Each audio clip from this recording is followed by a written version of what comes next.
Halo teman-teman, Assalamualaikum warahmatullahi wabarakatuh.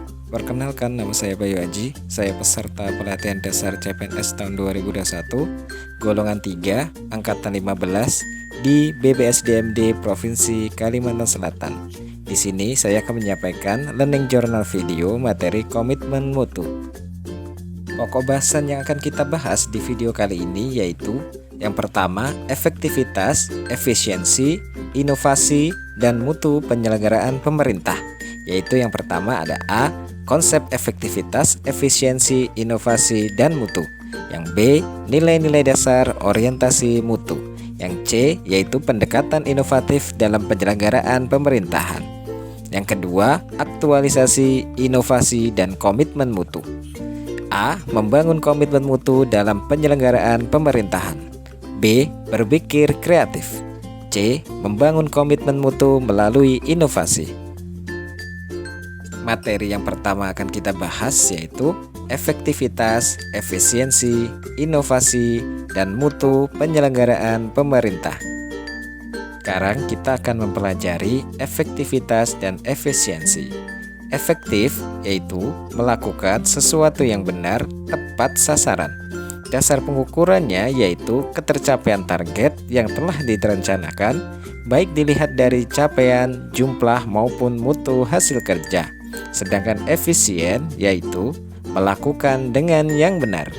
Dasar pengukurannya yaitu tingkat efisiensi diukur dari penghematan biaya, waktu, tenaga, dan pikiran dalam menyelesaikan kegiatan.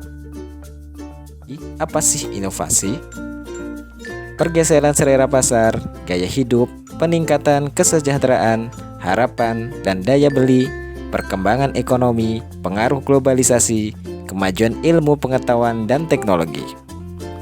Tidak bisa kita pungkiri, kita harus bisa beradaptasi dengan perubahan tersebut, hingga terbentuklah inovasi. Dalam menghadapi era global saat ini, harus siap dengan persaingan yang tinggi. Salah satunya dengan menghasilkan pemikiran kreatif yang bisa menghasilkan karya yang inovatif. Lalu, apa itu mutu? Mutu merupakan suatu kondisi dinamis berkaitan dengan produk, jasa, manusia, proses, dan lingkungan yang sesuai atau bahkan melebihi harapan konsumen atau pengguna. Instrumen yang dapat digunakan untuk meningkatkan mutu yaitu brainstorming, multi-voting, nominal group technique, flowchart, cause and effect diagram, data collection, Pareto chart, histogram, scatter diagram, and control chart. Apapun instrumen yang digunakan tidak akan berarti apa-apa jika tidak dianalisis dan ditindaklanjuti. Konsep menstandarkan mutu dengan TQM. Merujuk definisi dari Goetz dan Davis 2006, manajemen mutu terpadu atau Total Quality Management atau disering disingkat TQM terdiri atas kegiatan perbaikan berkelanjutan yang melibatkan setiap orang dalam organisasi melalui usaha yang terintegrasi secara total untuk meningkatkan kinerja pada setiap level organisasi. Quality Planning yaitu kualitas perencanaan dari setiap yang direncanakan agar menghasilkan mutu yang berkualitas. Quality Control, setelah yang direncanakan dilaksanakan, tentunya kita terus mengontrol dan mengawasi kegiatan yang telah dilaksanakan. Yang terakhir yaitu Quality Improvement, yaitu perbaikan secara terus-menerus untuk meningkatkan mutu sesuai yang bisa diharapkan. Pendekatan inovatif dalam penyelenggaraan pemerintahan. Pertama, kita bahas melalui fokus inovasi. Inovasi terdiri dari 4, yaitu product innovation, menyangkut perubahan produk atau jasa yang dihasilkan. Yang kedua, yaitu proses innovation, yaitu menyangkut perubahan dalam cara pembuatan dan atau pengiriman. Possession innovation, menyangkut perubahan dalam konteks promosi untuk memperkenalkan produk atau jasa. Paradigma innovation menyangkut perubahan dalam hal model, mental, atau kerangka kerja organisasi. Ada 3 strategi inovasi yang dianjurkan, yaitu strategi eksplorasi, merancang organisasi untuk mendorong kreativitas dan dimulainya ide-ide baru. Strategi kerjasama, yaitu menciptakan kondisi dan sistem untuk memudahkan terjalinnya kerjasama internal dan eksternal serta pertukaran informasi. Strategi kewirausahaan, menjalankan proses dan struktur untuk menjamin bahwa ide-ide baru diutarakan untuk nantinya diterima dan diterapkan. Karakteristik hasil pekerjaan di bidang pemerintahan lebih bersifat layanan atau jasa dan tidak menghasilkan produk fisik berupa barang. Berikut diagram peningkatan produktivitas dalam industri jasa, servis, ataupun pemerintahan. Yang pertama yaitu input. Input bisa berupa bahan baku, sarana atau prasarana, input lingkungan. Kemudian ada proses.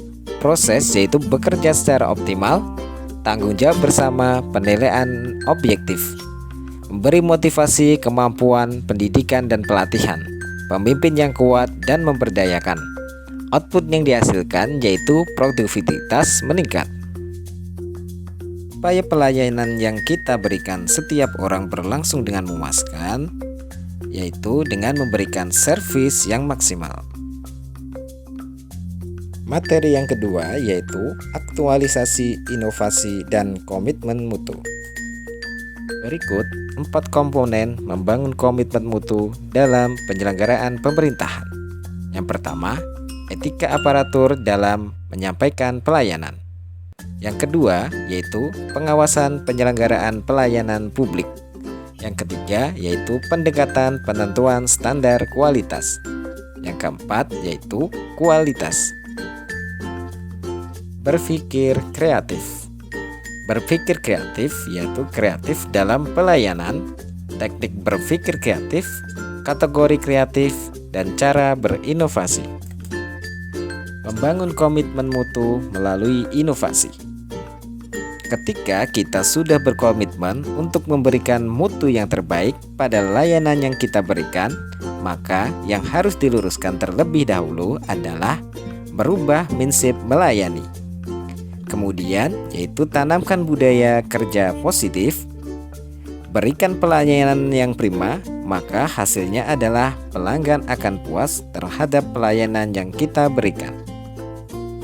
Tujuan utama pelayanan berbasis nilai-nilai dasar komitmen mutu adalah mengutamakan kepentingan sebagai pelanggan, menumbuhkan kepercayaan terhadap institusi pemerintah, meningkatkan kesetiaan dan kepuasan sebagai pelanggan, menjalankan tugas, peran, dan fungsi sesuai dengan ketentuan perundang-undangan secara akuntabel, profesional, dan inovatif.